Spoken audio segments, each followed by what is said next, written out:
I was surprised when Barney, an acquaintance of mine from university, called me to say he was working in my hometown on a temporary project and suggested we meet for a drink. I was taken aback when he casually informed me that he'd been having my wife for the past 2 weeks. "You have until I finish my pint to run as fast and as far as you can. But make no mistake, I will catch you, and you won't like what happens when I do." Barney swallowed, but, to his credit, didn't move from his seat. "I am here to apologize, for I did not know she was your wife. I would never have done that to you of my own free will. An old friend. She told me she was divorced and looking for fun." "Old buddy?" The truth is, even before this revelation, Barney wasn't my buddy. We were roommates freshman year of college, so we had to get along. I was an IT major, he was a chemistry major, and the rest of the gang was English. After freshman year, he hung around among us all the time, but somewhere on the periphery. He was normal, but there was always a certain tension in him that I didn't like. He looked at me too closely, sometimes for too long, and it made me suspicious. We hung out together, even went on vacation once to celebrate graduation, and I got the short straw, so I had to share a room with Barney. I don't remember much about that vacation except that I had the worst hangover of my life and had to stay in bed for a couple days to recover. There was silence at the table. I clutched my glass tighter, and Barney was getting paler by the second, but he didn't move. "I don't believe you. Stephanie would never do that to me, especially not to you. She's been faithful to me since the day we got married." "Oh, by the way, thanks for inviting me. I only invited my friends. The whole gang except for me." "So that's it, huh?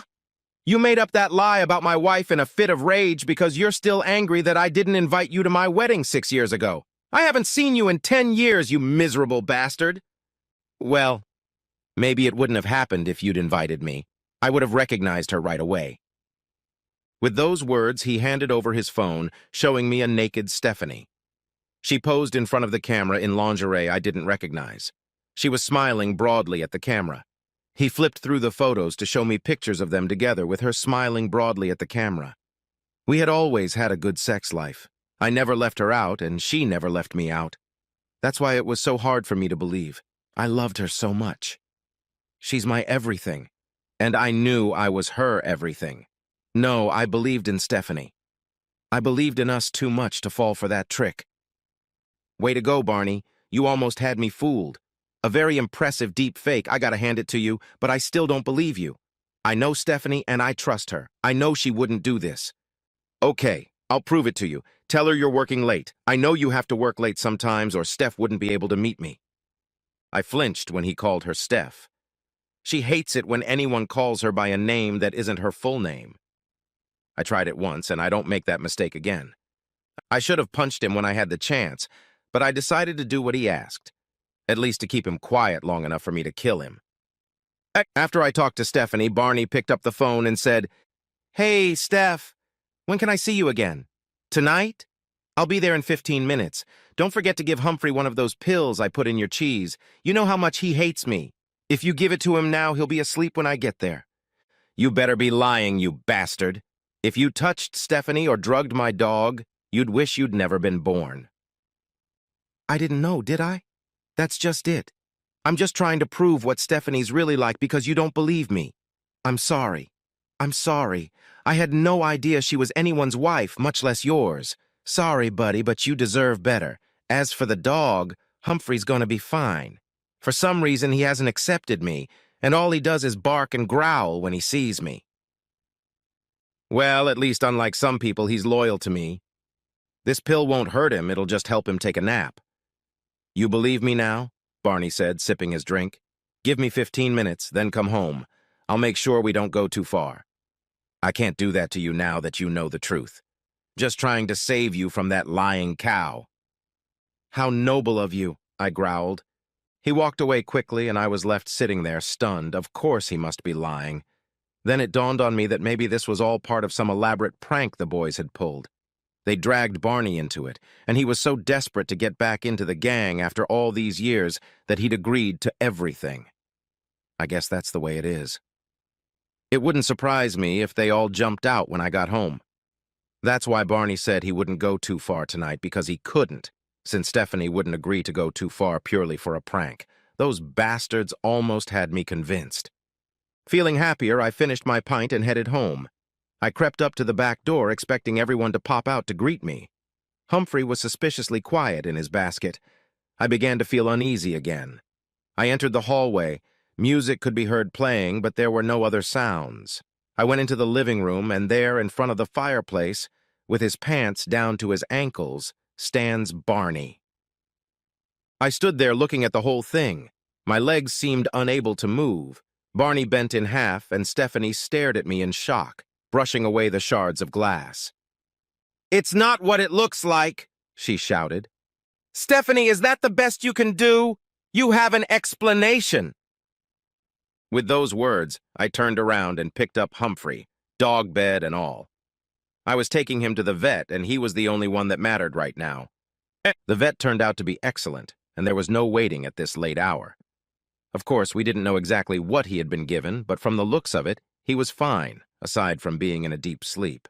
We decided that as a precautionary measure, he should stay overnight at the vet so they could keep an eye on him and make sure there were no after effects upon waking. Poor little guy. I burst home and found Stephanie sitting alone in the kitchen. "Your boyfriend left, didn't he? I wish he'd taken you with him because I don't need you anymore. Now get out of my sight." "Where's Humphrey?" She swallowed. "Thanks to you, I had to leave him at the vet's. They're keeping him there for observation. If he gets hurt in any way, you'll love my reaction. It'll be a lot worse than a divorce, believe me." "Divorce? I don't want a divorce. We can get over it. It was just a mistake. We can get over it." "No, we really can't. I don't give second chances, not even to you." With those words, I packed my suitcase. "Where are you going?" Stephanie screamed. "You didn't even let me explain." "What kind of explanations can there be, Stephanie? Should I call you Steph like all your boyfriends?" "I don't have boyfriends. He's not my boyfriend. If you'd just let me explain, you'd owe me." "I don't owe you anything. I'm going to sleep at the hotel. You better be at your mom's when I get home from work tomorrow, unless you're planning on moving in with Barney." I slammed the door so hard it rattled the frame. Just as I headed for my car, Barney showed up. "Where are you going?" "I'm staying at a hotel until that bitch moves out. You can have her if you want. I don't need her." "I don't need her. That's not the point. I just wanted you to believe me about what she is." "Don't go to the hotel. Come and stay with me. This is all my fault. Let me make it up to you. I was just trying to protect my friend." "Friend?" I laughed. "That's funny. Well, she was very persistent, and that was the best way to prove it to you. Nothing else would have worked." "Well, I'm glad it worked for you. I know what will help me at this point." I put the suitcase in the back seat of the car and hit him with all my might. I hadn't hit anyone in a long time and had forgotten how much it hurt, but the pain was worth it. He went down after one punch. He's lucky I didn't run him over, you filthy bastard. "That's for Humphrey. Wait till you see what happens to you for ruining my marriage and my life." I left it in the driveway. As I drove out of the garage, I saw Stephanie in the rearview mirror. I expected her to rush over to Barney, but she pulled back the curtains. I talked to the vet first thing that morning, and they let me pick up the dog at lunchtime with no repercussions. I took him to work, and he settled under my desk. Sometimes being the boss is good, but sometimes you have to work through the night. Is that why Stephanie gave in to Barney? Was I neglecting her? She knew I was building a business for our future. We actually spent a lot of time together. Quality time. That's why I was so shocked. That's why last night I lay awake in the hotel, heartbroken. That night when Humphrey and I got home. Stephanie wasn't there. She left a short note. "I'm at my mom's, waiting for you to be ready to talk. I crumpled it up and tossed it in the trash can." She would have to wait a long time for that conversation. Confused by the situation, I knew I needed friends. I called Oliver and told him what had happened. He promised to spread the word further. I think he was almost as shocked as I was. Bloody Barney? What was she thinking? Later, after I'd had a few shots of whiskey, the rest of our gang started calling or texting. I had an interesting conversation with Callum. He lived the closest, and the four of us often met up with him and his wife, Laura. "Look, I know this won't change anything for you, but I think you should talk to Stephanie." She talked to Laura. I don't know what it was about, but Laura says there's more to the story. She also said that Stephanie may be the stupidest woman to ever walk this earth. She is furious with you, but she says there is more to this case than meets the eye. All she told me was that it wasn't an affair, whatever that means. I'm not happy that she has more to say, but she says you have to hear it in person first. We were interrupted by a knock on the door. I couldn't believe it when I saw Barney outside the door with 2 black eyes and an obviously broken nose. I just wanted to say that I didn't tell the police that you did this to me. I understand that you were upset and why you blamed me, so I won't say anything. I still want us to be friends. I know we've lost touch, but we used to love each other. Are you serious? I could never be friends with you after what you did. You make me sick. I could never get the sight of you two out of my head. Now do something before I find another part of your body to break. He flinched and stepped back, but he didn't leave. I'll give you time, but I want you to know that I'm there for you when you calm down. I will always be your friend. I'll always take care of you. As I closed the door, I was seriously starting to think he had some kind of mental problem. A week passed and I hadn't heard from Stephanie, so I went to my lawyer to see what the divorce would look like. It wasn't a great offer, but I could afford it. Fortunately, my business would not be affected, as it would remain solely mine due to the way it was set up.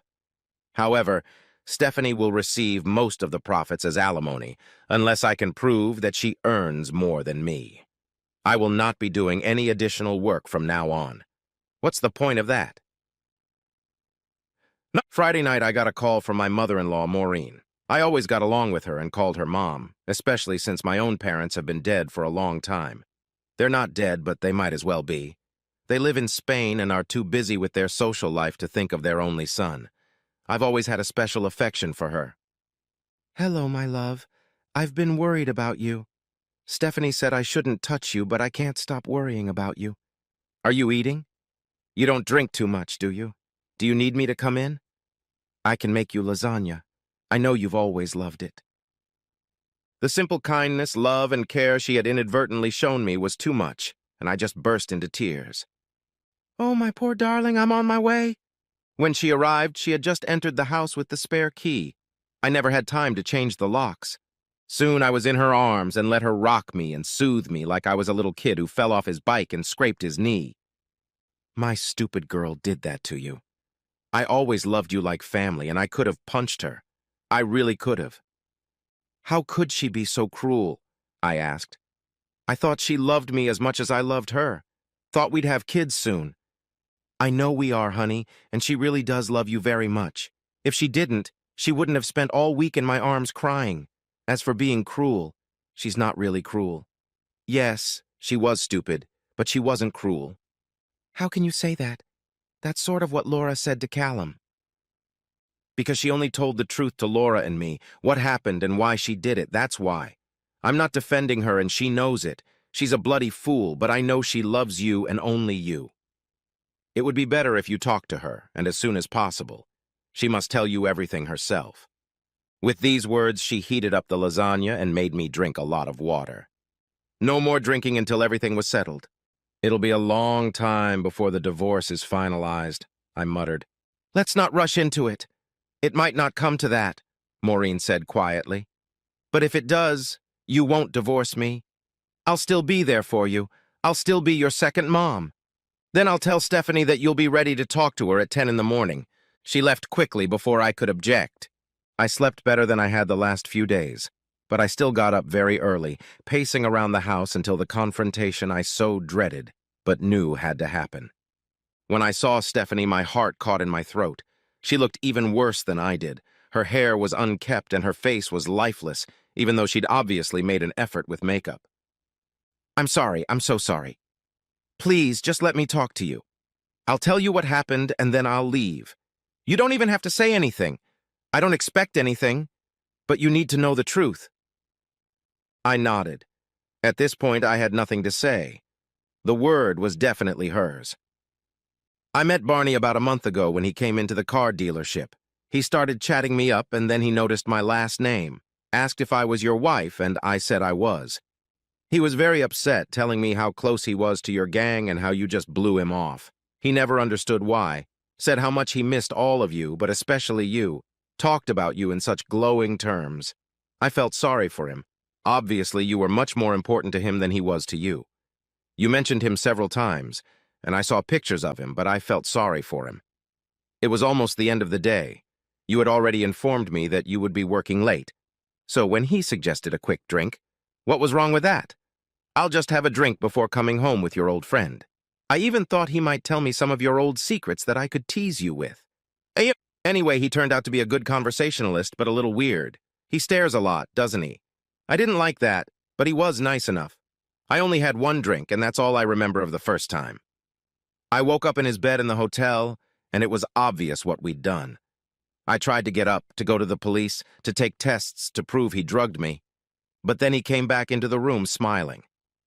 I think you liked it. Listen to this.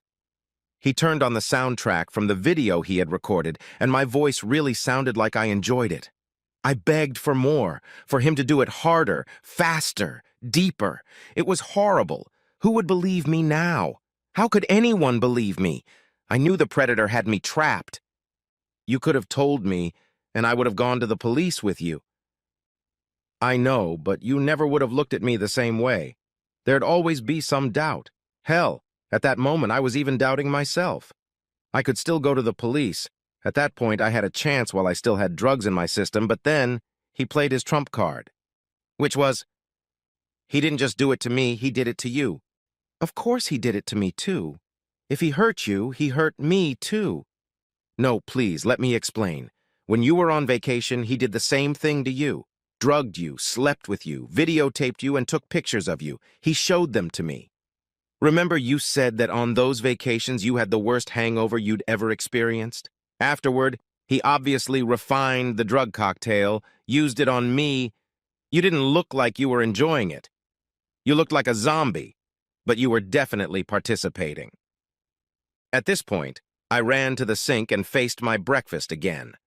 I didn't push it away when she stroked my back. And you saw that? Yes, and I knew you didn't know about it. I didn't want you to know about him, about us. So he really did have us both, didn't he? When he said you'd never even know if I met him a few more times while he was here, it seemed like a small price to pay for your peace of mind. He'd already done something to me, to us, and it would haunt me, but I could still protect you. He promised you'd never know, and that he'd give me all the videos and pictures. And you believed him? Of course not, but I didn't have many options, did I? No, you didn't. You had a choice. I'd rather know better than let you do what you did, see you sleeping with him. I didn't think he'd tell you. I believed it. He seemed strangely obsessed with you and just wanted to be your friend. So my friend raped me, and then 10 years later he raped my wife. How many times? He'd been seeing you a couple times a week for the last few weeks, so a total of 6 times. And he drugged you each time? No, just the first one. Somehow that seems worse. You remember all the other times with him? Yeah, it felt like it was happening to someone else. It was like an out-of-body experience. And always here in our house? After the first time, yes, but never in our bed. I wouldn't do it with you. He did it in the living room on the rug. What about Humphrey? Well, the first time he jumped him, so after that he started giving him sleeping pills. Promised it wouldn't hurt him. And it didn't, did it? No, it didn't. But you seem to trust your abuser's word too much, and you don't trust your husband at all. You've had a shock. A terrible shock, but hopefully in time we can get over that. You see, I did it for us. For you. I'll go back to my mom. I'm not the favorite person in her life right now. I'll be there for you whenever you want to talk. Just remember how much I love you. Don't let him win. He did it to end us, didn't he? Why else would he tell you? I don't know what his plans are, but don't let them happen. Please. She kissed me on the cheek and gave Humphrey a little peck on the way out. She took a piece of my heart with her. I loved her, but I didn't know if I could survive it. She didn't share a piece of the puzzle with me, and that's what I didn't share with her.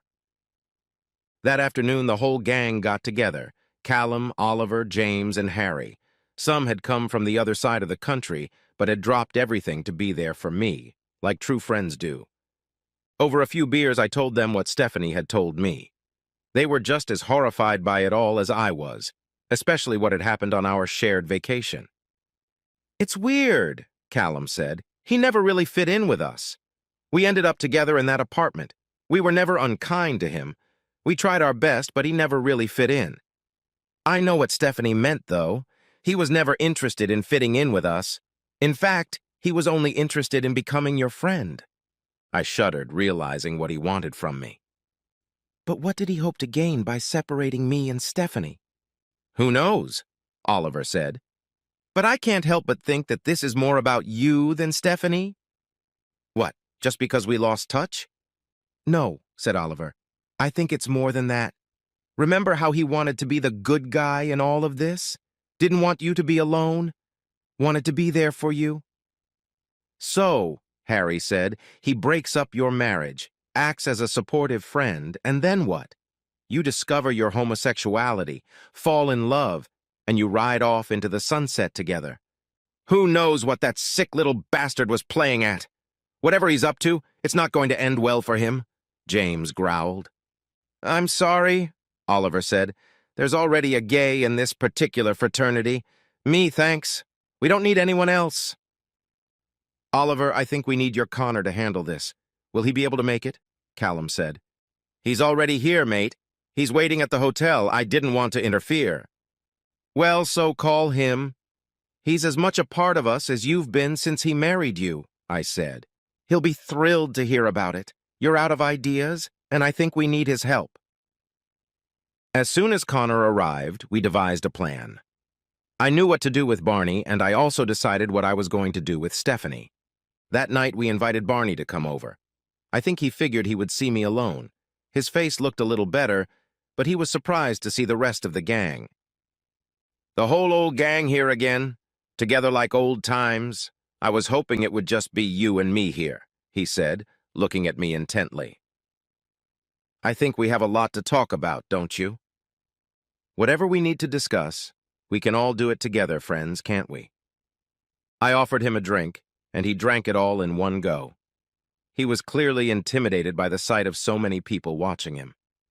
So, I began, Stephanie told me her side of the story. You might want to tell yours.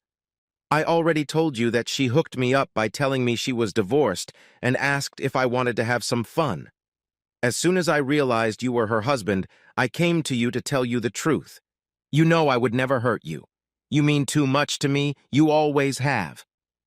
Enough to drug me and rape me? I don't know what you mean. I think you do. On that vacation when I was hungover, it wasn't the booze, was it? It was the effects of the drugs you gave me. It was a long time ago, and I admit we were intimate on that holiday. You asked me not to tell the others, but you know what happened, and you loved it. You loved me then. Loved you. I could barely stand you. Now I hate you, with all my heart, believe me. Did you? I didn't even know it was happening. You're just upset. I know you don't think so. I knew you were a little out of it, so I needed to loosen you up a little. I knew that if I could relax you, you would be able to show your true feelings and enjoy yourself. And that's exactly what happened. The night I found myself in your arms was the happiest night of my life. I've experienced it many times. I know you have too. I just sat there in stunned silence. Barney's suffering from some kind of deep psychosis. He had some kind of love affair with me that I didn't even know about. So what was the plan, Barney, old boy? Callum asked, speaking slowly, trying to hide his horror. I needed him to break it off with Stephanie. It was all her fault. She got in my way. She took him away from me. Don't you understand? I think I do, Harry said. And then you could be the hero for exposing her as a whore. You expected me to forgive you, but not her? Well, I knew that you actually loved me, not her. Knew my involvement in this was risky. Knew it would hurt you. Knew you'd be jealous when you saw me with her, but once you realized it freed you up to be with me, you'd realize it was all worth it. He's just out of his mind, Oliver muttered. Still, you had to drug her like you did me. Only the first time. I hate to say this, but she actually got into it without any extra encouragement. Seeing all of our old friends clench their fists at that moment, his eyes shifted to me. I'm not lying. She couldn't get enough. A couple times she even texted me to meet up with her. I needed to do it, but I didn't enjoy it, ... It was a means to an end. I only wanted you, always wanted only you. At that moment, there was silence. I can't believe Stephanie would do that, Harry said. I have her text, I'll show you, Barney said, handing me her phone. It was all there, her request and her desire to see him. There was no coercion after that first time. She'd enjoyed their illicit connection, apparently much more than he did. You know, Callum said, there's a name for this. I think it's called traumatic bonding. You don't seem shocked by what Barney said, Oliver said, looking at me. No, I answered. Remember, I saw it with my own eyes. I've been married to her for years, and I know what she looks like when she likes it. I knew it made her enjoy it, being with him. I don't want to lie about it, Barney said. I've been honest with you. That means something too, doesn't it? Well, I said, it would certainly matter in court, wouldn't it, Connor? I called out to Connor, and he came out of the kitchen. You haven't met my husband, Connor, have you, Barney? Oliver said. Detective Inspector Connor O'Brien. Have you heard everything? I asked Connor. Yes, I heard everything, he replied, turning to Barney and reading him his rights. No, you can't. Don't let him take me away. We're supposed to be together. Did I do this for you? Funny, Stephanie used to say that too, I whispered, feeling my remaining friend's arms encircle me in a hug. You know, Oliver said, you and Stephanie were both victimized by Barney. Yes, we were, but despite her protests, she may have been raped the first time. But she came back for more, begged for more. You saw the text. Yeah, but even so. No, she had to come to me, trust me. But she found a way to get a little crazy and make a good excuse for it. You want to know what it was like when I saw them together, don't you? The last piece of the puzzle? The others nodded. She loved it. There was no compulsion there. Maybe she was just making the best of a terrible situation, Callum suggested. Perhaps she was, but would you forgive Laura if you saw such a thing? Would you ever have gotten over it? Gotten over the fact that she was begging him to see her again? To do it again? No, Callum admitted. I don't think I could. So then, Harry said, are you going to let him win? Break you two up? Oh, Harry, we're all losers here. There are no winners here. I may have been wrong to throw in the towel so quickly, but I knew there was no turning back. Yes, I knew she was raped first. We were both raped, but we didn't remember it. However, she came back calling me an asshole, and I couldn't forget it. Couldn't forget the texting, the lies. No, that's not for me. Life and love shouldn't be this complicated. Not in my life, anyway. The only way out for me was divorce. Barney was arrested, and they found a rape kit on him. They found videos and pictures. I was uncomfortable with the idea that someone could see me being raped, but there were professionals there. I didn't want to see it myself. I was only told it had happened. I didn't remember anything about it and was eternally grateful for it. In my mind, it never happened, and I think it's for the best. Barney was deemed too mentally ill to stand trial. He is a safe haven, and I doubt he will ever recover enough to get out. He is in a hell of his own making. His obsession with me continues. I'm told he cries for me every night. Maureen says Stephanie cries for me too, crying for what she's lost. To her mother, she admitted that she began to enjoy illicit affairs with Barney. She didn't like him, but she liked playing whore with him. This is the part of her personality she never dared explore with me. She didn't know she wanted it, found submitting to Barney a turn-on even if she didn't find him attractive. The fact that she talked herself into thinking it was okay because she was doing it for me still makes me nauseous. Maybe that's the way it's always been. She spent time with a therapist to work it out, but still clung to the idea that we would get back together. Since the divorce, I've been living a quiet life. Humphrey and I are doing well, and one day I will find love again. It will happen, and I need to do it for me.